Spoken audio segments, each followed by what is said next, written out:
നമ്മളിപ്പോൾ ഈ ദൃശ്യങ്ങൾ കാണുന്ന ഒരു ക്ഷേത്രമാണ്. ഈ ക്ഷേത്രത്തിന്റെ പരിസരത്ത് നിന്ന് 50 മീറ്റർ അകലെയാണ് ഈ ഒരു സ്ഫോടനം ഉണ്ടായിരിക്കുന്നത്. ഇതിന് മറ്റൊരു വശം നോക്കുകയാണെങ്കിൽ മാർക്കറ്റിലേക്കുള്ള ഒരു വഴിയാണ് നമ്മളിപ്പോൾ ഈ ദൃശ്യങ്ങൾ കാണുന്നത്.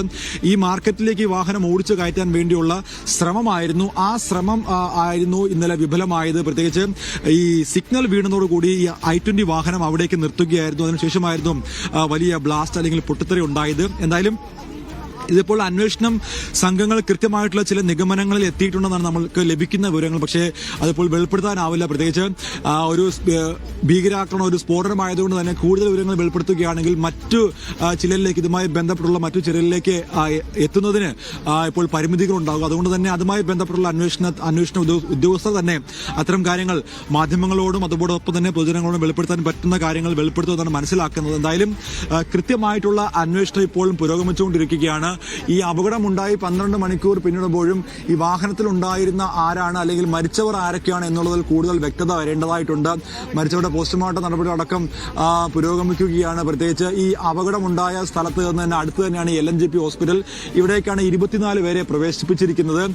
ഇതിൽ മരണസംഖ്യ ഇനിയും ഉയർന്നേക്കാം എന്നുള്ള ചില വാർത്തകൾ ഇപ്പോൾ പുറത്തു വരുന്നുണ്ട്. പ്രത്യേകിച്ച് 8 പേരുടെ മരണമാണ് ഔദ്യോഗികമായിട്ട് സർക്കാർ സ്ഥിരീകരിച്ചിരിക്കുന്നത്. 10ഉം 13ഉം എന്നാണ് വിവിധ മാധ്യമങ്ങൾ നൽകുന്നത്. എന്നാലും അതൊരു വ്യക്തത ഇന്നുണ്ടാകും. പ്രത്യേകിച്ച് കേന്ദ്രം തന്നെ അല്ലെങ്കിൽ സർക്കാർ തന്നെ അതിലൊരു വ്യക്തത വരുത്തേണ്ടതായിട്ടുണ്ട്.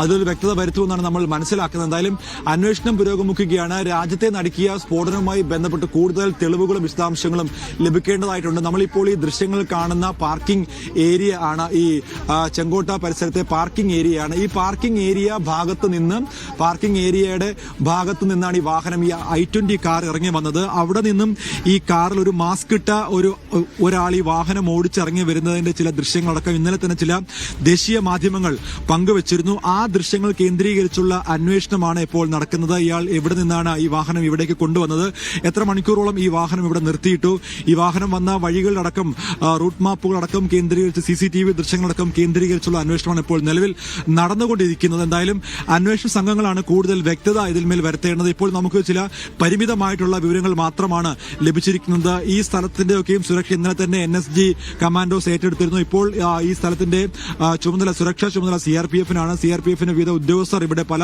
സ്ഥലങ്ങളിലായി കേന്ദ്രീകരിച്ചുകൊണ്ട് ഇവിടെയുള്ള വാഹന ഗതാഗതമൊക്കെ പൂർണ്ണമായിട്ടും നിരോധിച്ചിരിക്കുകയാണ്, നിർത്തലാക്കിയിരിക്കുകയാണ്. മെട്രോ സർവീസുകളടക്കം മെട്രോ സ്റ്റേഷൻ അടക്കം അടച്ചിരിക്കുകയാണ്. അത്തരത്തിൽ വലിയ സുരക്ഷാ മേഖലയാക്കി മാറ്റിയിരിക്കുകയാണ്.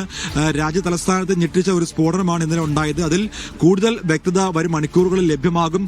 അതുമായി ബന്ധപ്പെട്ടുള്ള കൂടുതൽ വിവരങ്ങൾ ലഭിക്കേണ്ടതായിട്ടുണ്ട്. പ്രത്യേകിച്ച് ഈ അപകടവുമായി ബന്ധപ്പെട്ട് ആരൊക്കെയാണ് ഇവിടേക്ക് എത്തിയത് അല്ലെങ്കിൽ എത്ര പേരാണ് ഇവിടേക്ക് വന്നത് എന്നുള്ളതാണ് കൂടുതൽ വ്യക്തത വരേണ്ടത്. അതിലൊരു വ്യക്തത അന്വേഷണ സംഘങ്ങൾ വരും മണിക്കൂറുകളിൽ ലഭ്യമാക്കുമെന്നാണ് നമ്മളിപ്പോൾ പ്രതീക്ഷിക്കുന്നത്. അനീഷ, ഏതായാലും ഇന്നലെ വൈകിട്ട് 6:55 നടന്ന ആക്രമണമാണ് അല്ലെങ്കിൽ സ്ഫോടനമാണ്. അതിൽ ഇപ്പോഴും അന്വേഷണ സംഘങ്ങൾ സ്ഥലത്ത് തുടരുന്നുണ്ട്. ഇപ്പോൾ ഏകദേശം 12 മണിക്കൂർ പിന്നിടുകയാണ് ഈ ആക്രമണം, ഈ സ്ഫോടനം നടന്നിട്ട്. നമുക്ക് ദൃശ്യങ്ങളിൽ കാണാനാകുന്നത് പോലെ തന്നെ പോലീസ് ഉൾപ്പെടെയുള്ളവർ സ്ഥലത്ത് ഉണ്ട്. NIA സംഘങ്ങളുണ്ട്, ഫോറൻസിക് സംഘങ്ങളുണ്ട്. കൂടുതൽ സാമ്പിളുകൾ ശേഖരിക്കുന്നതിനായി ഇതിന്റെയൊക്കെ പരിശോധന വന്നതിന് ശേഷമാകും കൂടുതൽ വ്യക്തത ഈ സംഭവവുമായി ബന്ധപ്പെട്ട അന്വേഷണ സംഘങ്ങൾ വരുത്തുക. ഏതായാലും മാധ്യമങ്ങൾക്ക് സ്ഥലത്ത് പ്രവേശനത്തിന് നിരോധനം ഏർപ്പെടുത്തിയിട്ടുണ്ട്. സ്വാഭാവികമായും ദൃശ്യങ്ങൾ പകർത്തുന്നതിനുമൊക്കെ വിലക്ക് ഏർപ്പെടുത്തിയിട്ടുണ്ട്. ഒരു വെള്ള തുണി വെച്ച് ഈ സ്ഫോടനം നടന്ന പ്രദേശം മറച്ചിട്ടുണ്ട്. അതിന് തൊട്ട് പിന്നിലായി ബാരിക്കേഡുകൾ സ്ഥാപിച്ചുകൊണ്ട് മാധ്യമപ്രവർത്തകരെ അവിടെ തടഞ്ഞു വെച്ചിട്ടുമുണ്ട്. ഏതായാലും അന്വേഷണ സംഘം ഈ ഘട്ടത്തിൽ ഒരു മാധ്യമങ്ങളെ കാണാനോ അല്ലെങ്കിൽ മറ്റ് പ്രതികരണങ്ങളിലേക്കൊക്കെ പോകും എന്ന് തോന്നുന്നില്ല. കാരണം ഇത് അന്വേഷണത്തെ ബാധിക്കാനുള്ള സാധ്യത കൂടിയുണ്ടല്ലോ. അതുകൊണ്ട് തന്നെ വളരെ പരിമിതമായ വിവരങ്ങൾ മാത്രമാണ് ഈ അന്വേഷണ സംഘങ്ങൾ നമ്മളുമായി പങ്കുവയ്ക്കുന്നത്. ഈ പറഞ്ഞതുപോലെ തന്നെ 8 പേരുടെ മരണമാണ് സ്ഥിരീകരിച്ചിരിക്കുന്നത്. അതിൽ തന്നെ ഇനിയും മരണസംഖ്യ ഉയരാനുള്ള സാധ്യത കൂടി ഉണ്ട്. അത് തന്നെയാണ് സജു നമ്മളോട് പറയുന്നതും. ഏതാണ്ട് 24 പേർക്ക് പരിക്കേറ്റ് ഇപ്പോഴും ചികിത്സയിൽ തുടരുന്നുണ്ട്. മറ്റ് ദേശീയ മാധ്യമങ്ങളൊക്കെ റിപ്പോർട്ട് ചെയ്യുന്നത് 13 മരണങ്ങൾ, 10 മരണങ്ങളൊക്കെ സ്ഥിരീകരിച്ചിട്ടുണ്ട് എന്നാണ് മറ്റ് ദേശീയ മാധ്യമങ്ങളിലൊക്കെ കാണുന്നത്. പക്ഷേ ഔദ്യോഗികമായി സ്ഥിരീകരിച്ചിരിക്കുന്നത് 8 പേരുടെ മരണമാണ്. ഔദ്യോഗികമായി അവർ അറിയിച്ചിരിക്കുന്നത്, ഇന്നലെ അമിത്ഷാ ഉൾപ്പെടെ പ്രതികരിച്ചത് 8 പേരുടെ മരണം സ്ഥിരീകരിച്ചിട്ടുണ്ട് എന്നുള്ളതാണ്. ഏതായാലും നമ്മളും അത് തന്നെ ഫോളോ ചെയ്യുകയാണ്. മറ്റ് ദേശീയ മാധ്യമങ്ങളിലൊക്കെ 12 10 മരണങ്ങളൊക്കെ കാണിക്കുന്നുണ്ട്. അതിലൊന്നും വ്യക്തത വന്നിട്ടില്ല. ഏതായാലും ഈ പറഞ്ഞതുപോലെ തന്നെ കൂടുതൽ വിശദമായ അന്വേഷണം നടക്കേണ്ടിയിരിക്കുന്നു. NIA UAPA ചുമത്തിയിട്ടുണ്ട്.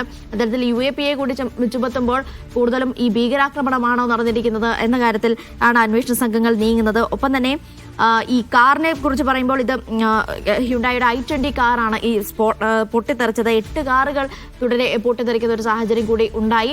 ഈ പറഞ്ഞതുപോലെ തന്നെ ഈ ചെങ്കോട്ട എന്ന് പറയുന്നത് അതീവ സുരക്ഷയുള്ള, രാജ്യത്തെ സംബന്ധിച്ചിടത്തോളം അതീവ സുരക്ഷയുള്ള ഒരു പ്രദേശമാണ്. അതുകൊണ്ട് തന്നെ ഏതെങ്കിലും തരത്തിലുള്ള സുരക്ഷാ വീഴ്ച ഇവിടെ സംഭവിച്ചിട്ടുണ്ടോ?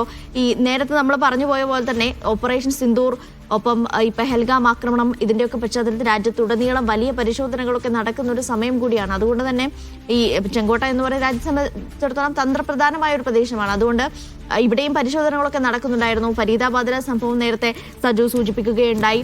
അത്തരത്തിൽ സ്ഫോടക വസ്തുക്കളൊക്കെ കണ്ടെടുക്കുന്ന ഒരു സാഹചര്യം ഉണ്ടായി. അതുകൊണ്ട് തന്നെ സ്ഫോടക വസ്തുക്കളൊക്കെ ഉൾപ്പെടെ പിടിച്ചെടുക്കുന്ന ഒരു സാഹചര്യം ഉണ്ടായി. ഏതായാലും ആ രീതിയിലൊക്കെ ഈ പരിശോധനകളൊക്കെ വ്യാപകമായി നടക്കുന്നുണ്ടായിരുന്നു. അതിനിടയിലാണ് രാജ്യത്തെ നടുക്കിയ ഒരു സ്ഫോടന വാർത്ത ഇന്നലെ വൈകിട്ടോടുകൂടി പുറത്തു വരുന്നത്. 8 പേരുടെ മരണം ഇതിനോടകം തന്നെ സ്ഥിരീകരിച്ചിരിക്കുന്നു. NIA ഉൾപ്പെടെയുള്ള സംഘങ്ങൾ അന്വേഷണം തുടരുന്നുണ്ട്.